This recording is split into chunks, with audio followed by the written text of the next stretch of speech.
Hey everyone, welcome back to my channel guys. তো আজ আমি তোমাদের সাথে একটা ঘোলের রেসিপি শেয়ার করব। হ্যাঁ, ঘোল এতদিন নিশ্চয়ই অন্যদেরকে খাইয়েছো, এবার কিন্তু একটু নিজের খাওয়ার পালা। কারণ ওয়েস্ট বেঙ্গলে ঠিক যে গরমটা এসছে না, সেটা হচ্ছে একদম টক্সিক এক্সের মতো, পিছন ছাড়ছেই না।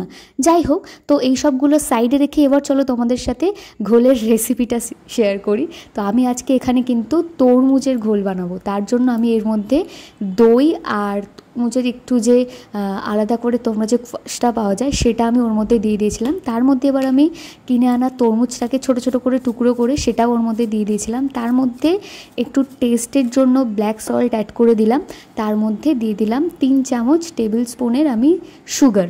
তো এগুলো দেওয়ার পরে তোমরা একটু ভালো করে স্পুন দিয়ে চাইলে ওটাকে একটু মিক্সড করে দিও, কারণ তরমুজটা যেহেতু টুকরো টুকরো করে কাটা, তো মিক্সিতে দিলে একটু প্রবলেম হতে পারে। তারপর কিছুই না, তোমরা শুধু মিক্সার গ্রাইন্ডারে এটাকে জাস্ট তোমরা ব্লেন্ড করে দেবে, একটু ভালো করে ব্লেন্ড করবে, কারণ ওখানে কিন্তু তারপরেই যে তরমুজের যে টুকরোগুলো সেগুলো কিন্তু না হলে মুখে লাগতে পারে। দেখতে পাচ্ছ কীরকম কালার এসছে, দেখো, মানে মনে হচ্ছে না পাকা আমের ঘোল, না না, একদমই কিন্তু নয়। ঘোল এতদিন আমি কাউকে খাওয়াইনি বেশি, বাট নিজের খাওয়াটা জরুরি, তাই আমি বানাচ্ছি। আর তোমরাও বানিয়ে খাও, এর মধ্যে একটু আইস দিয়ে নাও, মাথাটা ঠান্ডা হয়ে যাবে। তো এই ছিল আজকের রেসিপি। ভালো লাগলে অবশ্যই শেয়ার করে দেবে, কমেন্টস করবে, আর দেখা হচ্ছে নেক্সট ব্লগে। বাই।